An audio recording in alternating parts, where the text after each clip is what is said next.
Ya, selamat siang teman-teman serta Bapak Ibu dosen yang menonton video ini. Pertama-tama, izinkan saya memperkenalkan diri terlebih dahulu. Nama saya Gary Palit dari Politeknik Universitas Surabaya, Program Studi Akuntansi. Jadi, di dalam video ini, saya akan menjelaskan bagaimana kegiatan sosial masyarakat yang ada dalam kondisi pandemi COVID-19 ini. Namun sebelum itu, saya akan menjelaskan apa itu COVID-19 atau yang bisa kita sebut dengan virus corona. Jadi, virus corona ini merupakan virus yang menyerang saluran pernapasan manusia, tepatnya paru-paru. Jadi, virus ini dapat menyebabkan gangguan sistem pernafasan, pneumonia akut, sampai kasus yang paling parah adalah kematian. Virus ini awalnya berkembang di kota Wuhan, di Cina. Penyebab awal dari virus ini dikatakan berasal dari kelelawar yang diperjualbelikan untuk dikonsumsi di pasar hewan di Wuhan. Lalu virus ini berkembang dengan cepat sehingga kota Wuhan harus ditutup atau yang kita sebut lockdown. Kota Wuhan yang sebelumnya merupakan kota industri yang cukup besar di Cina, langsung berubah seketika menjadi kota mati dengan ribuan penduduknya yang panik menyerbu rumah sakit karena mereka tidak tahu apakah mereka terkena virus ini ataukah tidak. Di Indonesia sendiri, awalnya virus ini dianggap cukup enteng. Kenapa? Karena ada beberapa postingan di media sosial yang menyebutkan bahwa virus corona ini tidak bisa menyebar di Indonesia karena suhu Indonesia yang cukup panas. Karena virus ini tidak bisa hidup di suhu yang cukup panas.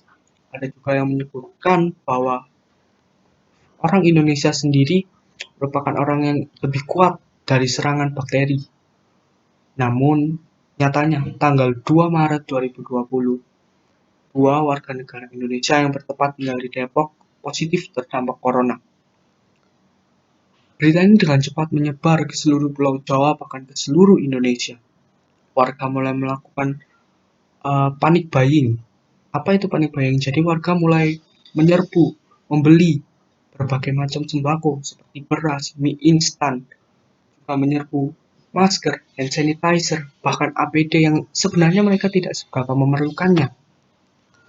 Yang seharusnya barang-barang seperti itu lebih dibutuhkan oleh tenaga medis yang ada. Hal ini juga dengan cepat mempengaruhi seluruh sektor yang ada di Indonesia, baik dalam sektor bisnis maupun dalam sektor kegiatan sosial yang ada di Indonesia. Dan dengan cepat, pemerintah pun mengeluarkan instruksi yaitu social distancing. Apa itu social distancing? Social distancing merupakan sebuah instruksi yang mengharuskan masyarakat untuk menjaga jarak satu sama lain sehingga masyarakat tidak boleh berkerumun karena akan menjadi pusat penyebaran corona baru. Nah, pemerintah juga mengeluarkan kebijakan stay at home, yaitu sebuah instruksi yang mengatur agar kita bisa belajar dari rumah, bekerja dari rumah, dan beribadah dari rumah.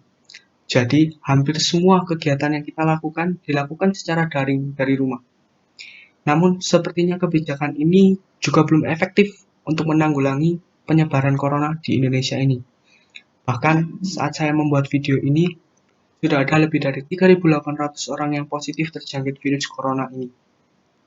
Ada beberapa orang yang nampaknya tidak peduli terhadap lingkungan sekitarnya. Orang ini memanfaatkan pandemi ini untuk meraup keuntungan pribadi dan memperkaya dirinya sendiri. Seperti ada orang yang menimbun masker dan menjualnya dengan harga yang lebih tinggi. Ada juga orang yang menggunakan alat pelindung diri atau APD untuk berbelanja di supermarket. Padahal jelas-jelas APD itu sangat dibutuhkan oleh tenaga medis yang langsung kontak dengan orang yang terjangkit virus ini. Tapi sisi baiknya adalah tetap saja ada orang yang peduli terhadap masalah ini dan berjuang untuk mewujudkan kemanusiaan yang adil dan beradab. Seperti tenaga medis yang selalu siap merawat pasien walaupun harus meninggalkan keluarga mereka di rumah dan bahkan bertaruh nyawa demi menyelamatkan mereka. Mereka juga jelas-jelas terpapar secara langsung oleh virus corona ini.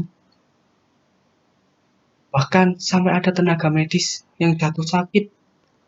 Bahkan awalnya sempat dinyatakan sebagai ODP. Bahkan orang dari kalangan non-medis pun juga turut membantu. Seperti contohnya para penjahit yang dengan sukarela menjahit masker kain dan alat pelindung diri untuk diberikan kepada rumah sakit yang masih membutuhkan. Ada juga beberapa komunitas yang juga bagi-bagi masker gratis, bahkan sembako gratis untuk para pengemudi ojek online yang masih harus berjuang mencari nafkah, yang juga turut membantu kita untuk kita bisa stay at home.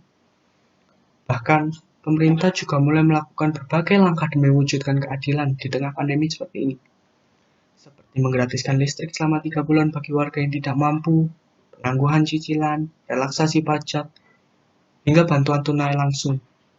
Ya, jadi sepertinya cukup sekian penjelasan dari saya mengenai masalah kemanusiaan dan keadilan dalam menghadapi pandemi di Indonesia ini.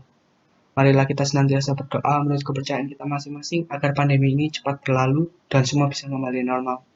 Sekian dari saya dan terima kasih.